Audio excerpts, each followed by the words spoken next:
Bab ke-10. Jason akan menciumku. Tapi, kenapa aku tak merasa senang? Aneh, bukankah aku menyukainya? Kenapa dengan perasaan ini? Batin Zizi yang bingung dengan perasaannya sendiri. Wajah Jason semakin mendekat. Namun Zizi menolak dengan gerakan berpaling. Zizi bahkan tak tahu kenapa dia berpaling wajah. Semua itu hanyalah refleks semata. Dari rasa tak rela. Apa aku tak rela? Kenapa?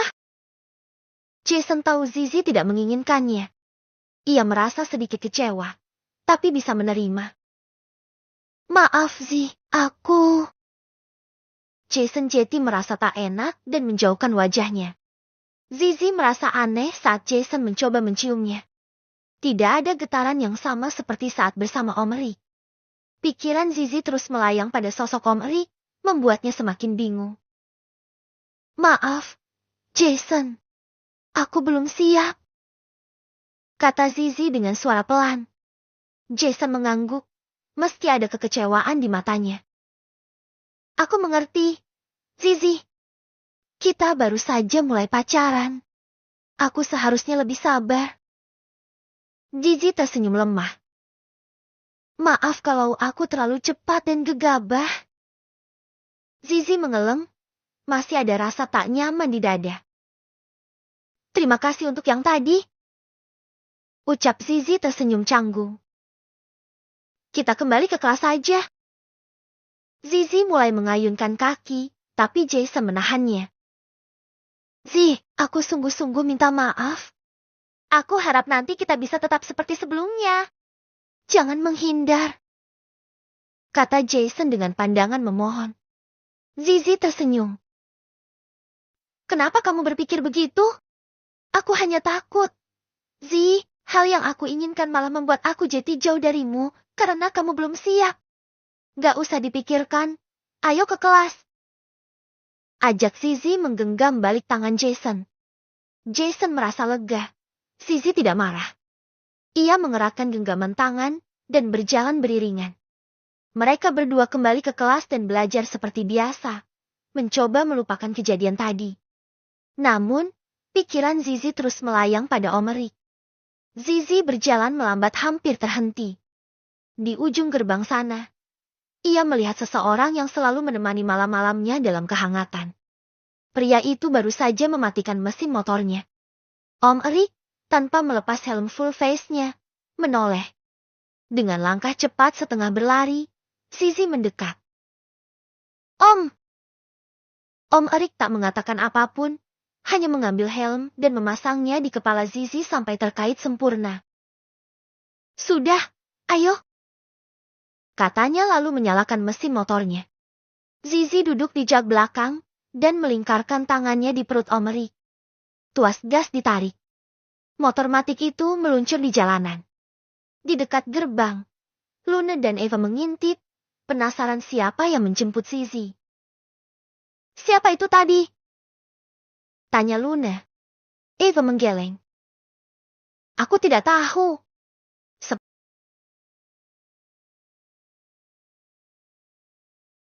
Cukup mesra. Kamu udah dapat gambarnya enggak tadi? Dap. Bagus. Ayo kita harus melaporkan ini pada Cecil. Luna mengangguk setuju. Mereka segera menemui Cecil dan melaporkan apa yang mereka lihat. Apa ini? Ini foto yang kami ambil di depan gerbang. Tadi, Zizi dijemput sama laki-laki. Kata Luna menunjukkan 2 slide foto yang diambil diam-diam. Mereka terlihat mesra banget, sampai peluk perut segala. Eva menambahkan dengan sangat yakin.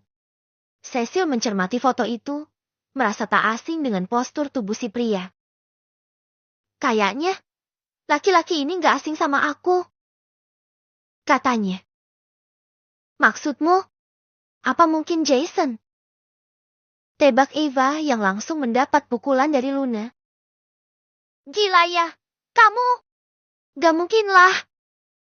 Kalau Jason, pasti keluar bareng sama Zizi. Lagian, postur tubuh mereka juga terlihat berbeda, tahu? Cecil tampak berpikir keras. Kalian ada foto lain yang menampakkan wajahnya? Tanyanya pada kedua temannya itu. Enggak. Dia pakai helm Valvis, terus enggak dilepas sama sekali. Jawab Eva dan diangguki oleh Luna. Ya udah, makasih ya, kata Cecil. Cecil semakin yakin bahwa Zizi sudah menikah dengan seorang pria yang lebih tua. Walau ia masih belum tahu siapa. Tapi, ini saja cukup untuk jadi bukti pada Jason nanti. Sore itu, Cecil menemui Ryan, orang yang dia suruh menyelidiki Zizi. Ia menunggu di sebuah kafe dekat rumahnya. Tak lama, seorang Ryan muncul dan duduk di depan Cecil. Apa yang kamu temukan? Tanya Cecil. Ryan mengeluarkan beberapa foto. Cecil mengamati. Ia bisa melihat wajah seorang pria yang berdiri berhadapan seorang perempuan yang membelakangi kamera. Hampir semua begitu. Sudut tangkapan foto tidak begitu bagus. Kenapa semuanya begini? Nggak jelas. Tuntut Cecil pada Ryan. Susah nyari anggolnya. Cecil mendesah pelan. Apa hanya foto ini yang kamu dapat? Kamu mau yang bagaimana? Tempat tinggal, status pernikahan. Sudah menikah? Yes, benar dugaanku. Memang dia sudah menikah. Berani sekali mendekati Jason. Cecil bersorak gembira seperti habis dapat lotre. Tempat tinggal nggak perlu, aku sudah tahu.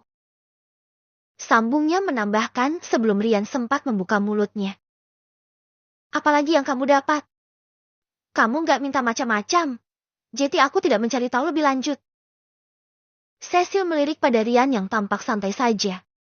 Sebenarnya kesal juga, tapi ya sudahlah, daripada masih harus ribut dengan teman sendiri. Cecil kembali melihat foto-foto itu dengan cermat. Sampai di melebar terakhir, ia melihat sesuatu yang mengejutkan. Ini siapa? Azizah. Cecil menggebrak meja kesal. Ini bukan Zizi. Katanya marah, menuntut pada Ryan. Ryan dengan mengangkat bahu. Kamu hanya memberi petunjuk nama saja. Azizah itu banyak. Kamu bahkan tidak memberi foto saat ku minta. Cecil berdecak kesal, tapi memang dia juga menyadari sudah salah juga. Ia lembar-lembaran foto itu ke meja. Gak guna. Aku akan menyelidiki sendiri. Putus Cecil merasa usahanya sia-sia. Sisa bayaranku gimana, ah? Tagih Ryan. Masih berani minta bayaran? Hardik Cecil dengan mata melotot pada Ryan. Masih untung aku gak minta balik uang jalan. Sasaran salah. Aku sudah melakukannya. Kamu yang tidak kasih data lengkap. Ryan membela diri dengan bibir mengerucut. Hari berikutnya. Tadi, Zizi udah pulang. Tapi, kenapa rumahnya sepi begini? Cecil mendatangi kompleks perumahan tempat Zizi tinggal dengan Om Rick. Dia menyamar dengan baju hitam yang sedikit longgar. Kacamata hitam yang kontras dengan kulitnya yang putih. Tak lupa dengan topi yang terpasang di kepalanya. Gadis itu mengintip di balik pohon. Mengamati rumah, menyiapkan kamera ponselnya yang siap membidik. Apa mereka belum pulang? Cecil bergumam pada diri sendiri. Tadi dia pulang sekolah kan? Emang balik lebih dulu. Harusnya, tadi nguntit aja dari sekolah. Ngapainlah aku pakai balik ganti baju dulu? Gerutunya mengomeli diri sendiri. Karena memang Cecil merasa kalau mau menyelidiki diam-diam, ya jangan pakai seragam sekolah. Apa sebaiknya aku mendekat aja? Cecil masih dengan gerakan celingukan melihat ke rumah Zizi. Ia berganti melihat keadaan sekitar. Ketika merasa sudah aman, ia berjalan maju dengan mengendak. Bersembunyi di balik pagar tembok tetangga. Hei, kamu ngapain di situ? Teriak seorang warga. Namun, sungguh sial baginya. Warga sekitar mengira Cecil adalah maling. Mata Cecil melebar sempurna. Ia tak berani menoleh ke arah belakang. Hanya tubuhnya yang menegang. mengendap-endap kayak maling. Mata Cecil makin membulat melebar. Maling? Jerit batinnya. Aku disangka maling. Hei! Mau maling kamu ya? Sial! Beneran disangka maling. Seru Cecil dalam pikirannya. Balik! Balik! Sini kamu! Maling! Seru wanita bertubuh tambun yang rumahnya tepat di samping Bu Rina. Wanita itu berjalan cepat mendekat ke arah Cecil. Cecil jadi panik. Sial! Malah mendekat. Lagi. Kabur ajalah. Seru Cecil tanpa berani menoleh atau berbalik dan berlari kabur. Meninggalkan rencananya yang belum selesai. Dan tentu saja, tetangga Zizi yang berteriak-teriak sambil mengacungkan sapu. Kembali! Maling! Kemana kamu? Him. Zizi menoleh pada sosok lelaki yang memanggilnya. Ada apa? Jason. Jason yang duduk di belakang Zizi, memajukan tubuh dengan tangan bertumpu di mejanya. Dengan senyum lebar di wajahnya, Jason menanyakan rencana Zizi sepulang sekolah. Zizi, jalan-jalan yuk! Ajak Jason dengan antusias. Jalan-jalan? Kemana? Tanya Zizi dengan alis berkerut. Alun-alun atau taman kota aja? Ngapain di sana? Ya jalan-jalan, kita kan belum pernah kencan lagi sejak di Pulau B. Zizi manggut-manggut, tapi ia merasa ragu sejenak. Gimana ya, Jess? Sebenarnya, aku mau aja. Tapi, aku nggak tahu kalau hari ini bisa. Jadi kapan? Zizi bingung. Biasanya dia dijemput Om Rick.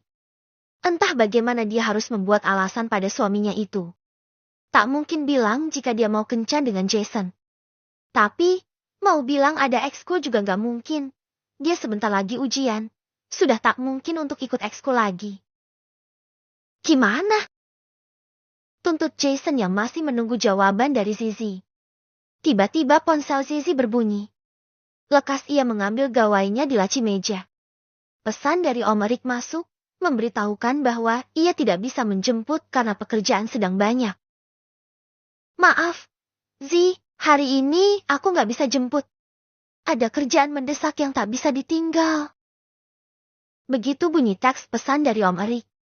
Zizi menyambut pesan singkat itu dengan senyuman. Nggak apa-apa, Om, nanti Zizi bisa pulang naik ojek atau nebeng teman. Balasan dari Om Rick langsung terkirim. Maaf. Ya. Sebagai gantinya nanti aku bawain oleh-oleh. Nggak usah Om. Om Rick mengirim gambar emotikan senyum lalu disambung dengan chat lainnya. Ya udah. Lanjut belajar sana. Kenapa? Kok senyum-senyum? Tanya Jason yang membuat Zizi sedikit kaget. Maaf. Tadi nanyain hari ini bisa jalan-jalan bareng enggak, kan ya? Zizi balik bertanya mengalihkan. Iya, nanti bisa. Beneran? Zizi menjawab dengan anggukan. Jangan malam, agak sorean aja. Kata Zizi dengan senyum. Jason merasa senang. Wah, asyik. Ayo kita jalan-jalan dulu sebelum pulang. Zizi tersenyum lebar melihat antusiasme Jason itu. Sepulang sekolah, Zizi dan Jason jalan-jalan ke taman kota dan alun-alun. Mereka menikmati kuliner dan berbincang banyak hal. Tentang pelajaran sekolah, tentang teman yang lucu dan aneh, serta tentang masa depan nanti. Mau kuliah di mana setelah lulus. Aneh-aneh aja kelakuan Pak Prapto itu. Benar kan? Zizi terkekeh-kekeh saat mereka bertukar kata tentang guru dan teman sekelas. Tapi, Pak Prapto yang paling enak diajak ngobrol. Serasa kayak ngobrol sama abang. Aku setuju. Bentar lagi ujian. Iya, sih, makanya aku ajak kamu jalan-jalan buat refresh otak. Zizi tersenyum merasa senang dengan Jason. Makasih. Ya, Jess. Jason mengusap kepala Zizi. Aneh. Usapan dari Jason sekarang malah membuat Zizi mengingat Om Erik. Kenapa tiba-tiba Om Erik nyempil di otak ini? Om Erik juga suka mengusap kepalaku, terus dicium.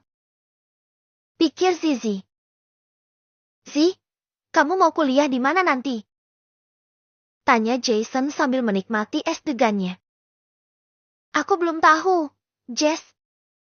Kalau ada dana dan otaknya nyampe buat nyari beasiswa, mau kuliah juga. Kalau kamu? Jawab Zizi sambil tersenyum. Ah, kalau kamu pasti kuliah ya? Kan kamu anak orang kaya.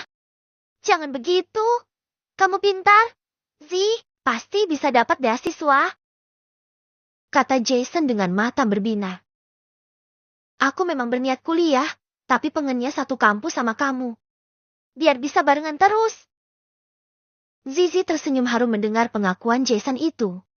Merasa senang juga Jason sampai mau satu kampus dengan yang belum jelas mau lanjut kuliah atau enggak. Kamu tetap harus kuliah, Jason. Jangan nyari kampus yang sama kayak cewek sepertiku. Balas Zizi sambil tersenyum. Sayang, kan? Bisa masuk universitas yang bagus. Hari sudah semakin petang. Zizi dan Jason memutuskan untuk pulang. Pulang, yuk. Udah petang. Ajak Zizi. Jason merasa berat karena masih ingin bersama Zizi. Tapi, mengingat Zizi tadi sudah mengatakan harus pulang sebelum malam, Jason akhirnya mengangguk juga. Ia tak ingin nantinya, Zizi mendapat masalah gara-gara dia yang egois ingin menghabiskan waktu dengan Zizi. Ya udah, ayo, aku antar sampai rumah. Jangan. Rumah kita jauhan loh. Tolak Zizi beralasan.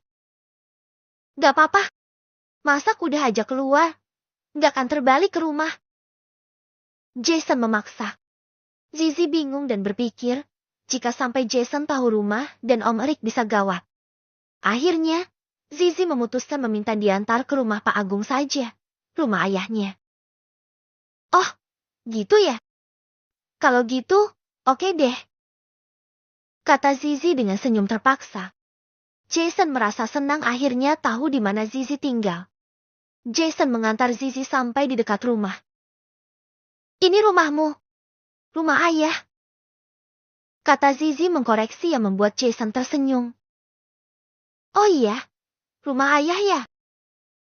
Katanya sambil memandang rumah minimalis itu.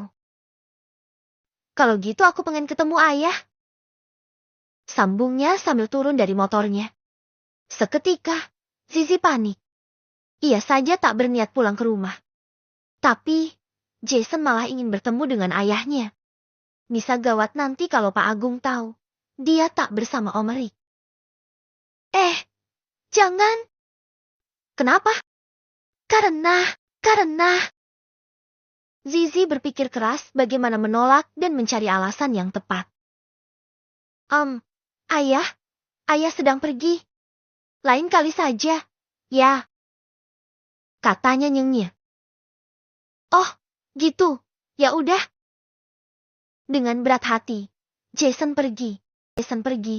Zizi bernapas lega. Akhirnya pergi juga. Aku juga harus segera pergi dari sini. Gumamnya melirik rumah yang hampir 17 tahun ia tinggali itu. Sorot mata Zizi berubah jadi sedih. Ia rindu juga pada ayahnya. Tapi, Zizi masih ingat dengan pengusiran sang ayah. Aku gak akan pulang kecuali ayah yang minta. Katanya dengan sorot mata sedih. Dengan kaki yang berat, Zizi mengayunkan kakinya. Namun, Zizi, siapa kira-kira